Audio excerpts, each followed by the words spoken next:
Hello my beautiful people, my beautiful and lovely people. How una dey? Happy weekend, happy blessed and glorious weekend. Please, I don't know where you are watching me from. Good morning, good afternoon, good evening, good night. God bless you all.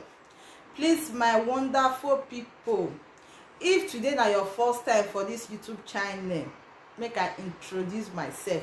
Yes, my name is Holiness, Sister Holiness, but this YouTube channel name is Life and Marriage Topic TV. God bless you all.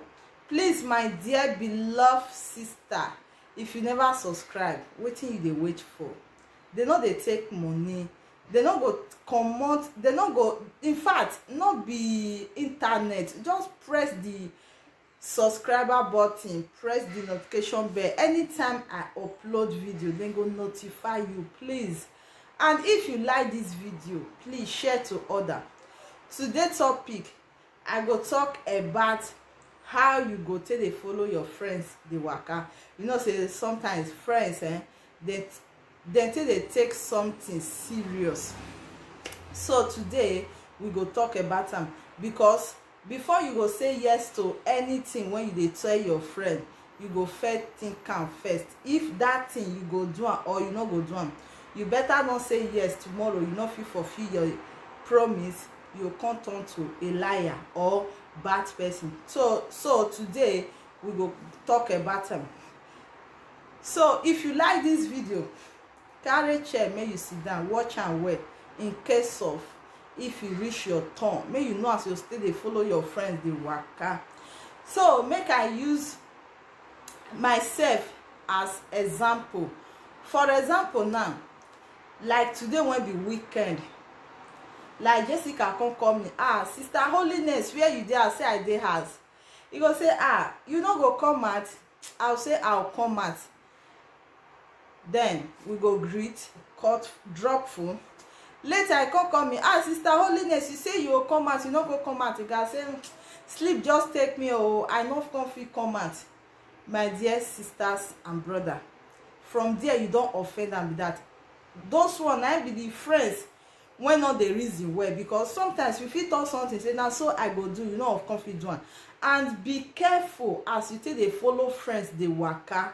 Before you go say yes to anything when you and your friends dey discuss, think am very well. Because if your friend, for example now, two friends dey waka, maybe one get, the two of them get boyfriend, maybe quarrel come dey that relationship, you come dey say, hey mercy, wetin my boyfriend do me, I no go follow am again. In fact, that boy, I no dey friend that guy, I no get wetin I wan use am do.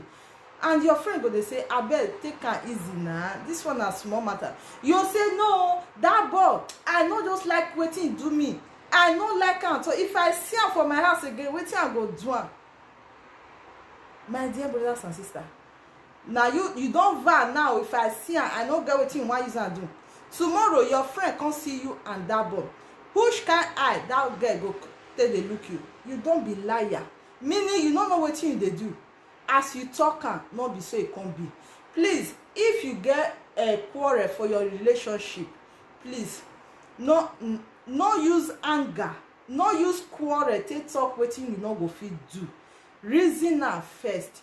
This boy, on your own, reason am first. Wetin this boy do me, I no just like am. I no know whether I fit friend this boy or I go fit follow this boy again. Think am very well, because if you tell one or two, three people say, this boy, I no get wetin I wan use am do, na evil, na bad person, he do this one, he do that one. Tomorrow they come see you and that boy, you don't be liar. You don't turn yourself to irresponsible girl. My dear, the best thing, the best way to handle that issue, this boy wetin he do me, before I forgive them, he go tell, I no even know whether I quick forgive this boy sef. I no know whether I go even forgive this boy, because wetin he do me, just put I no know. Because if you say you no dey follow, you no get wetin you wan use am do, tomorrow people come see you and that boy, you don't call yourself a liar. irresponsible person, irresponsible girl. Please, my dear beloved brothers and sisters, be careful wetin you dey do. No be everything you dey say no tomorrow that no go turn to yes. People wey dey around you don turn you to evil, liar, irresponsible person. Please, if you like this video, subscribe, like, share. I go dey update you now with different topic. This topic na how to follow friend.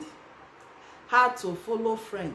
No be everything wey friend tell you, no be wetin everything wey come out for your mouth you dey say yes or no. Sometimes use am in two way. I never know whether I go or not. Leave am like that. Because if you say no tomorrow, you can't go, you not come, no come dey, you don turn to lie person. You don turn to evil. Don say that girl or that boy, they no dey see life, they no dey see truth for im mouth. Oh, everything when they come out from im mouth na so lie. So my dear beloved people, please be careful the way you dey follow friends dey waka. So I go update you now with another video. Thank you for watching. Please subscribe to this YouTube channel. As you do so, God will bless you. See you next time.